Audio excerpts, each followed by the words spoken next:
হঠাৎ করে আপনার বাসায় মেহমান চলে আসছে আর কি রান্না করবেন চিন্তা করতে করতে অনেকটা টাইম চলে যায়, কিন্তু বাসায় যদি মুরগির মাংস থাকে তাহলে সেই ক্ষেত্রে আপনার আর কোনো টেনশন নাই। এই বিরিয়ানিটা রান্না করার জন্য চটপট তৈরি করতে পারেন একদম সহজে। আসসালামু আলাইকুম এভরিওয়ান, রিমঝিম কিচেন থেকে আপনাদের জন্য আরেকটা ভিডিও নিয়ে চলে আসলাম। আমি এই বিরিয়ানিটি রান্না করার জন্য সবসময় বিরিয়ানির চালটা একটু সিদ্ধ করে নিই, আর চিকেনটা আলাদা করে একদম ম্যারিনেট করে রান্না করে নিয়েছিলাম। জাস্ট ওগুলো আপনাদেরকে সাথে শেয়ার করা হয় না, নর্মালি একটা ব্লগ ভিডিও হয়েছে যাতে আমি বাসায় যেভাবে বিরিয়ানিটা রান্না করি জাস্ট আপনাদের সাথে ওই প্রসেসিংটাই শেয়ার করলাম।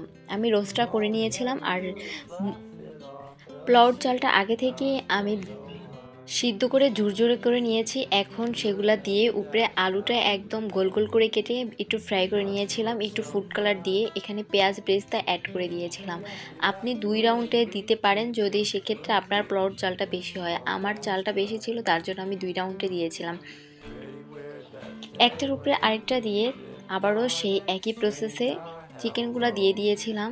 জাস্ট গ্রেভিটাও একটু বেশি রেখেছিলাম যাতে পুরো মাংসটায় একদম বা পোলাওটায় একদম লেগে যায়। এইভাবে বিরিয়ানিগুলো রান্না করলে ঝটপট হয়েও যায় আর খেতেও অনেক টেস্টে হয়। আর একদম অনেক সময় বিরিয়ানিটার চালটা নরম হয়ে যায়, ভর্তা ভর্তা টাইপের হয়ে যায়, ওইটার আর কোনো চিন্তা থাকে না, যার জন্য বাসায় আমি এইটা করে নেই। আপনারাও ঝটপট করে এটা করতে পারেন।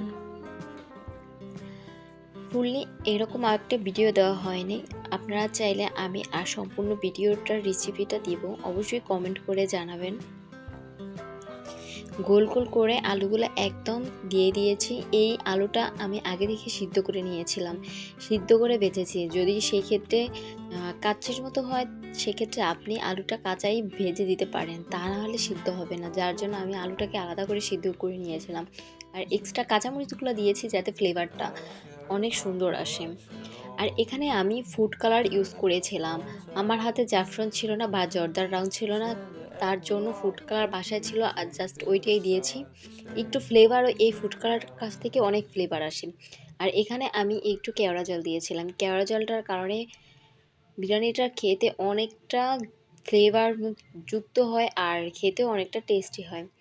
দেখেন দেখতে কতটা সুন্দর হয়েছে। আর এখন আমি কিছুক্ষণের জন্য চুলায় ঢাকনা দিয়ে প্রায় 10 মিনিট আবারও রান্না করে নেব একদম লো ফ্লেমে।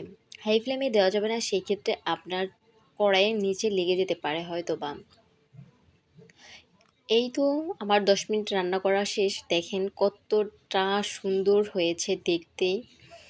আর কালারটা দেখছেন জাস্ট ওয়াও ছিল। আপনারা এরকম মেহমান আসলে বাসায় চিন্তা না করে চিকেন থাকলে একদম বিরিয়ানিটা রান্না করতে পারেন। আল্লাহ হাফেজ।